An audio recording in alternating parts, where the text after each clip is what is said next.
quite a lot of these were killed during the July pogrom.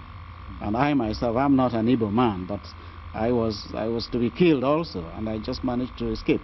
And a few of the officers escaped, but very many were killed. Those that were killed came from what was then eastern Nigeria. For instance, Major Rock is not an Igbo man, but he was killed. He was killed in Kaduna.